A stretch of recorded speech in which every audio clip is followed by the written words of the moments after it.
Welcome to Rider Outsiders, where we talk CFL football and your Saskatchewan Roughriders. I'm Mitch Wiles with Dylan Robson. I'm excited to be here for the first ever episode of the Riders Outsiders podcast.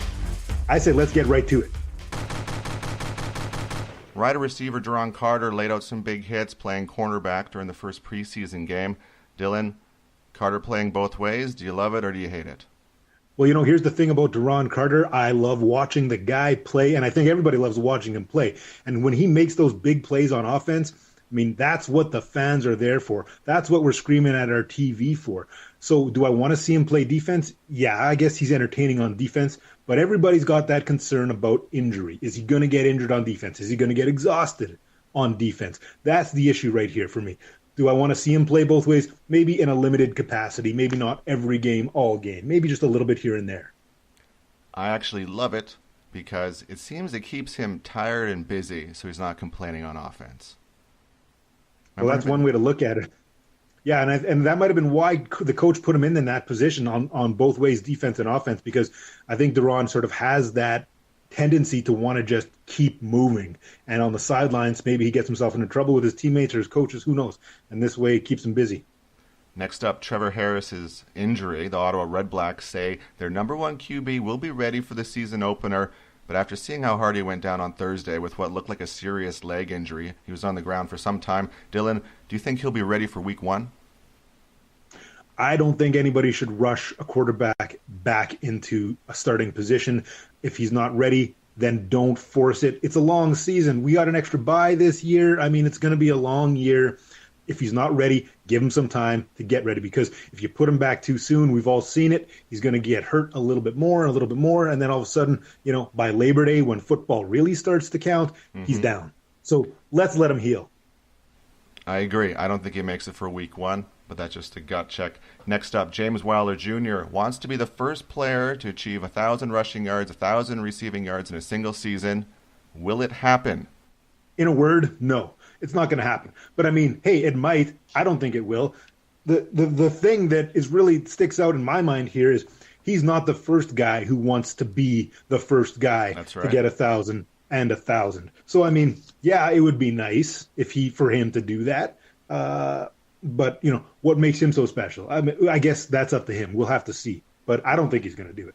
Last year, almost 900 yards rushing, just over 500 receiving. Next up, Trent Richardson, still under contract with the Saskatchewan Roughriders, but has no-showed so far in 2018. Roughriders say that's due to personal reasons, but earlier this year in a report he said to an interviewer he was a free agent. Dylan, have we seen the last of Trent Richardson in the CFL? You know what? I certainly hope not. When I saw Trent Richardson play last year, I think he got off to a little bit of a slow start. Maybe there was a Canadian learning curve. I don't know. But as we got into the later parts of the season and, he was past an injury, I saw that workhorse, that bus type running back where he would just hit the play, hit it hard. And, a lot of times we needed that. We had a few guys who could bounce around and run and sprint. Richardson, he could go straight, and that's what you need a lot of times, especially in playoff football, especially when the weather gets cold.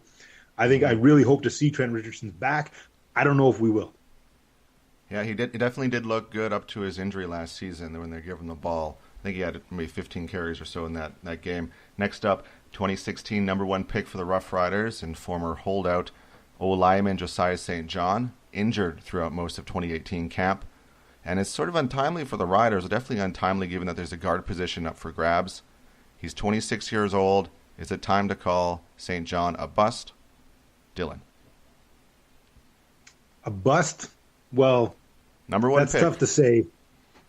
I know, number one pick, yeah. A lot of times you see these guys, number one pick, it takes them a while, and then there's something. But yeah, with the Saskatchewan fan base, we tend to want results fast. This guy's coming here, okay, show us what you got, And if he's not showing us, then yeah, I guess it's time to move it along. But if he's injured, if there's something else that we're not seeing behind the scenes, then I guess I'm willing to give him some time. I know those linemen, they can get injured, and so it's always good to have somebody like him at least on the bench, who knows the plays and is ready to jump in if he's not ready to be a starter yet. Even in a backup capacity, I think a guy like him can make a big difference on our team. So I wouldn't call him a bust. I'm still going to call him a keeper, in my opinion. I agree. I think he's the keeper. He's only 26. It's good to have him there. He showed a lot in his college play, so the talent's there. Just has to have a little bit of luck with the injuries and get out on the field. Hopefully he stays with the team and he doesn't get frustrated. All right, that's it for the first round of Rapid Fire, and we're going to move on here to Johnny Manziel. He's probably one of the hottest topics in the CFL so far. He went 9 for 11 with a long of 21 yards. What do you think of his performance in his first preseason action? Well, I mean, there was definitely some flashes of Johnny football, and I think that's exciting for the CFL.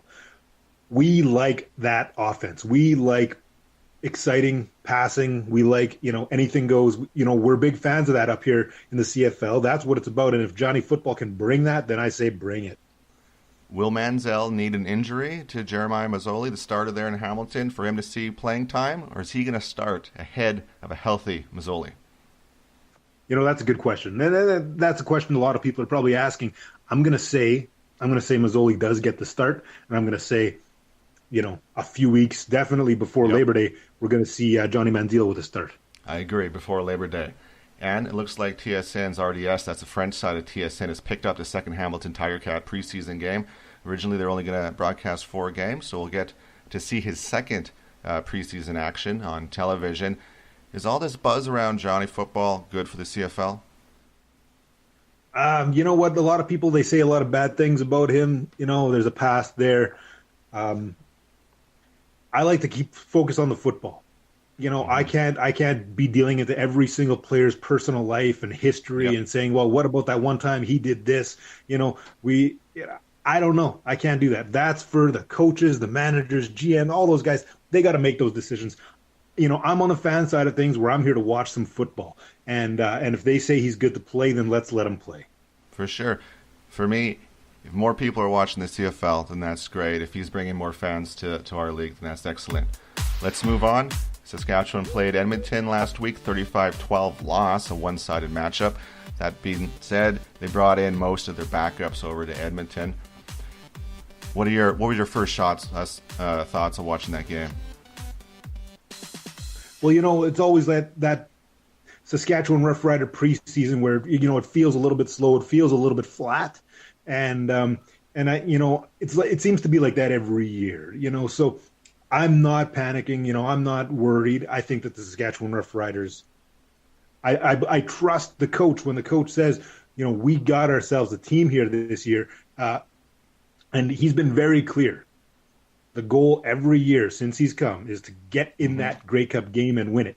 And I don't believe that this year's any different. And I think this year we got a better shot than last year, despite what any shortcomings in that preseason game might have shown us.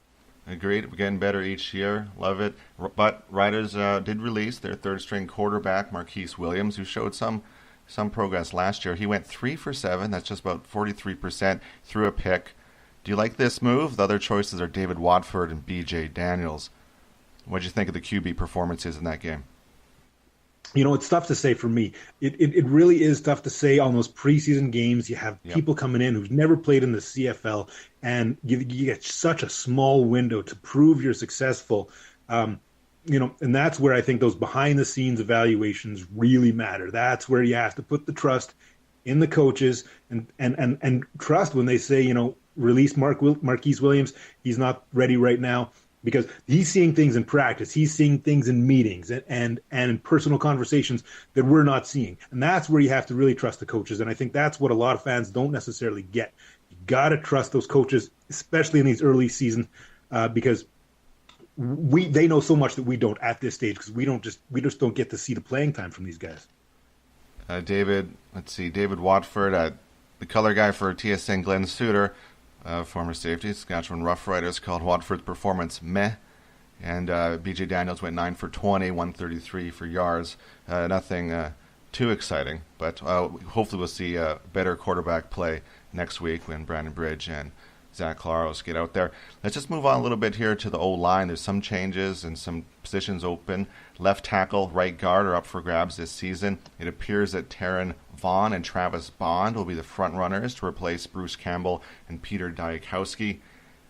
Watching last game, they let up 2 sacks, but they rushed for over 100 yards. What do you think of the O-line this year? Every year I say to myself, this is it. We finally built an O-line. And, I'm not necessarily right about that every single year either. So I'd like to see us do a little bit better in O-line than we have in the past. I think we always have had some really good quarterbacks who tend to have a QB pocket that collapses around them. When you see a quarterback getting sacked by 3 guys at the same time consistently throughout the year, I start to wonder about the O-line. So, like I was saying earlier about St. John, we need that O-line there. And anybody who's going to help us do that, I'm all for it. Are we there this year? Again, it's just too early to tell because it really comes down to chemistry. That's the part of the football game where it matters the most. Those O-line guys got to be able to work together. Know what's on your left, know what's on your right, know what's happening behind you.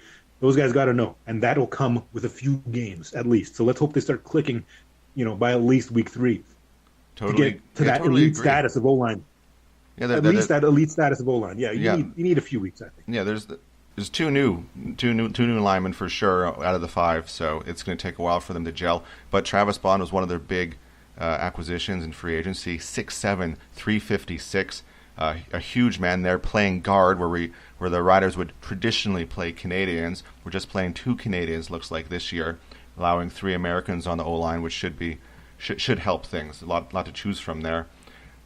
Didn't we go to school with a Travis Bond? No, maybe, I don't know. We did. Different person. Different guy. On. Different Travis. Yes. Okay. Linebackers. 2 returning starters from last year, Samuel Iguavin and Derek Moncrief. But middle linebacker, we're going to have a new middle linebacker. Enoch Muamba moved on. We have Sam Hurl, Cameron Judge as possible Canadians to come in. It looks like Cameron Judge might play weak side and not middle. But those are the 2 Canadians that might play. Thoughts on linebackers?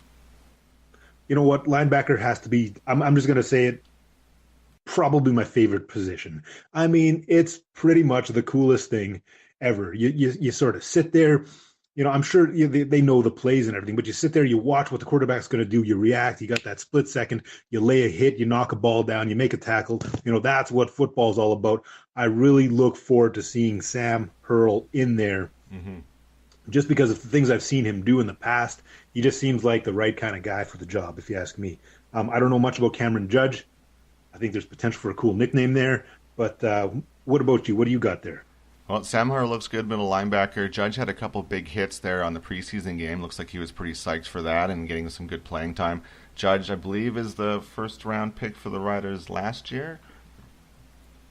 I believe so. I'd have to double-check that, but he's definitely a first-round pick in the last 2 years. He played some time in the NFL before coming on up. What looks like a great... Yeah, go ahead. Well, no, I was just going to say, a little disappointed that Muamba's gone. Enoch Muamba, I mean, that's got to be one of the best football names out there. Enoch Muamba. I mean, it's fun to say, Enoch Muamba's coming for you. I mean, I was a fan, at least of saying his name. He's off to Montreal. It's going to be an interesting team in Montreal. A lot of building to do over there. Roughriders in the running back position look stacked this year. Jerome Messam signed. You have Marcus Thigpen coming back, and Zach Stacy from formerly from the NFL. It looks like they're setting up a potential sort of that thunder and lightning. You got the big back, and then you got the scat back with Marcus Thigpen and Jerome Messam. Thigpen's got a 2-game suspension he has to serve, which is going to make some room for Zach Stacy. What are you seeing with the running game here? Are we going to be a really run-heavy team this year? Oh, yeah. I mean, it's happening. Yeah, there's no denying it. It's one of those things where the other team knows it's coming, and there's not a damn thing they can do about it. As far as I'm concerned, get Messam in there. Thigpen with his suspension. Yeah, maybe those performance-enhancing drugs, were part of what led to how fast and explosive he was last year, especially towards the end of the season there in the playoffs. But yeah, I think the running game has serious potential this year. Guaranteed, we're gonna have a 1,000 yard rusher, I would say. And Thigpen, I believe in a recent article, he's denying taking anything. He's not sure where that positive test would have came from. All right, that's the preseason game. Thoughts on the preseason game? Anything left from the preseason, Dylan? Um, the fans have that one perspective. The final product. Did we win? Did No, we we get enough did not. completed passes? All that sort of stuff. That's what the fans are seeing. Yep. The coaches, they're seeing it from such a different perspective, and we really have to sort of trust that. Trust the system, and next week we're already, or, this coming game here, we're going to see a vastly improved Saskatchewan Roughriders, without a doubt. Oh yeah, with probably 12 additional starters that are going to play that did not play last week. This week, Friday, Riders play Calgary. Kalaros and Bridge will get a chance to play. Are you leaning one way or the other? Do you have a favorite here? There's a lot of Bridge fans, as there always is, fans for the backup quarterback. What's your thoughts on those two? Well, we were right about that with the backup quarterback. We're not the first one to say it, but the most popular football player on the Saskatchewan Roughriders every year is usually the backup quarterback. I mean, when I was a kid, it was Tom Burgess. And we love Tom Burgess. I mean, that's how far back it goes. It's always been that way. We just seem to really think, let's see what that other guy has. So I think Zach Collaros should get the start.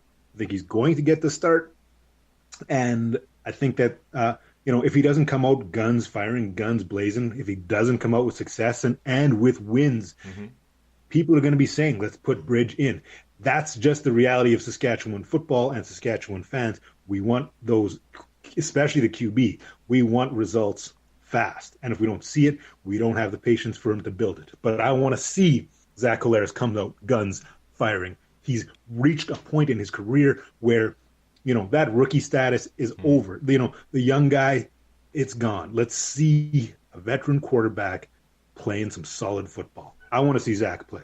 Well, yeah, before his big injury, I believe he was the MOP, and I think he can get back there. I'm a big fan of Zach, but I do feel a little bit bad for Bridge. He came in, I don't know how many times, maybe 8 times last year, and won ball games for the Roughriders. What does Bridge have to do to lead a team in the CFL, to be that number one guy? Well, that's a good question, but when you saw Bridge play, did you see a starter there? I think that he was great. He was exciting. He won some football games towards the end, but he still sort of played like that, hyperactive young guy. And I think the coaches need to see a little more composure, calm back there from him. And I think they maybe need a better playbook or some better plays designed for his style. Him and Kevin Glenn were polar opposites as far as style goes. So I'd hope that they're mixing up their different playbooks. So I think that we're going to see the same with Zach Collaros, a little bit of a different style than Brandon Bridge. So I hope that they're planning that into the playbooks and the plays they're calling. But I don't think Brandon Bridge is the right guy for a starter right now. Maybe by the end of this season, yeah, but I think he's got some learning, and I think he's got to calm down a little bit back there. I believe he signed for a 1-year deal, so if he doesn't get some playing time, I bet he walks at the end of this season. Moving on from quarterbacks, what's something that's I'm hoping works out this year, because our pass rush, I didn't like it last year. We didn't get a lot of sacks. It didn't seem like we're getting a lot of pressure. Can't wait to see our new D-line, returning Willie Jefferson, CFL All-Star, and the big signing, Charleston Hughes, 4-time All-Star. Zach Evans making his return to the Roughriders. He's been an East All-Star, and Eddie Steele coming back. Is this one of the best, if not the best, defensive line group in the league? I mean, yeah, you put in Bobby Jerzyn and we got it made, right? I think this D-line does look really great on paper. When they said we signed Charleston Hughes, I was excited. Hughes, he's one of those guys that even though he doesn't play on your team, you see him play and you're like, damn, that guy's cool. I like that guy. And when we got him, that's even better. So, or you hate yeah, that guy. Charleston Yeah. Hughes. Exactly. He was a force with Calgary. And I think our D-line is going to be a force as well. So I love a strong D-line. Back in the day when we had John Chick and was it Stevie Baggs, Yeah.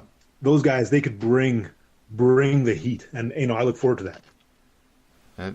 It seemed like for a good chunk of last year, Chris Jones, head coach, would only rush 3 guys, limiting that chance for the sack when we're really not bringing that many guys in.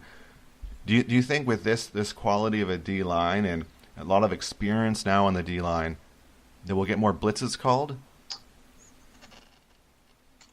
Yeah, I think the D line can be good, and that can be determining on whether or not we're going to blitz. But I think also, does he have confidence in that secondary and the linebacker?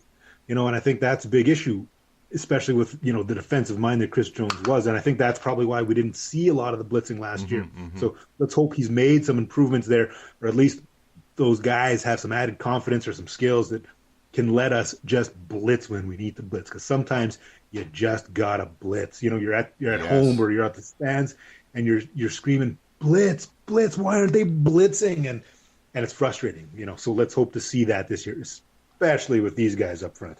And talking about that secondary, it seems like they've lost some guys. They got some new guys in that they'll probably be able to replace the holes there. We have Jovan Johnfins making a return. Ed Gainey's back. The same safety's back. Mike Edom looks like he'll be the starting safety. Nick Marshall, I've seen some promising reports from Nick Marshall.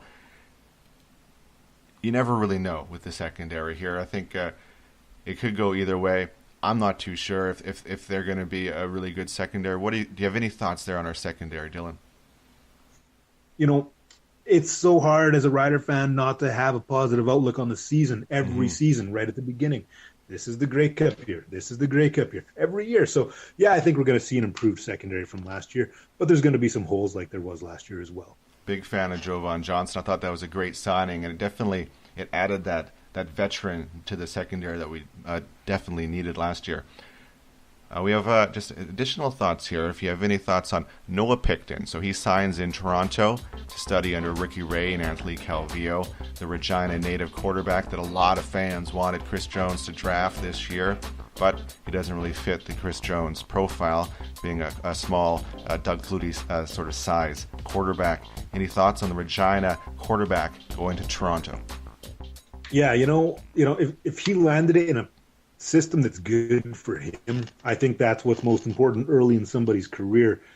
There's plenty of time for him to come back to Regina if his career starts to take off, or not. But the thing is, when you take a guy and he's not ready or he's not fit for your system, that's just going to damage him. If Jones says no, then it's a no for me as well. I trust Jones when it comes to that aspect of analyzing players and the system and how they're going to fit. So I hope Picton does great. I hope he has a good first year where he's learning, and he probably won't see much play time at all. But yeah, so like I said, he didn't play in the first preseason game. He's still hoping he'll play a little bit in the second one, but that's not usually for the third or fourth string quarterback. That's when the starters get out there. Exactly. So he's got to just sort of scratch and claw his way up.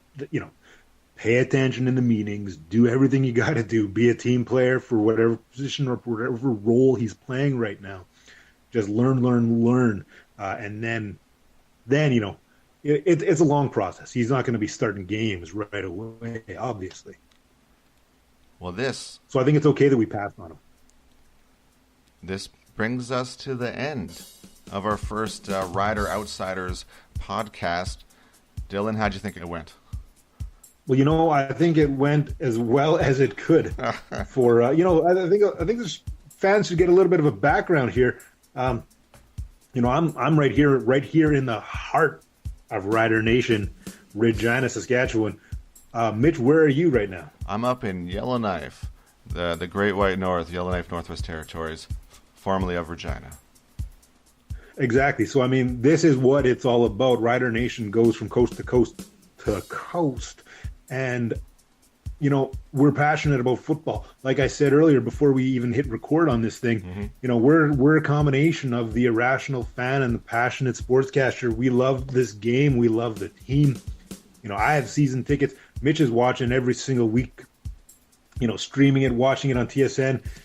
We're always involved. And just like you, the listener, we love the game. And that's what it's all about. We love the Riders. And, we're not afraid to show it. Be a little biased if we have to. That's right, and we'll be back. We'll be back next week with a primer for the start of the regular season, the next round of cuts, and a deep dive into how the number ones. That's right, how our number ones are probably 12. Our big starters get out there against the Stamps in that preseason game. For Mitch Wiles, I'm screwing up then. Let's try it again. For Dylan Robson, I'm Mitch Wiles, and that's the Rider Outsiders.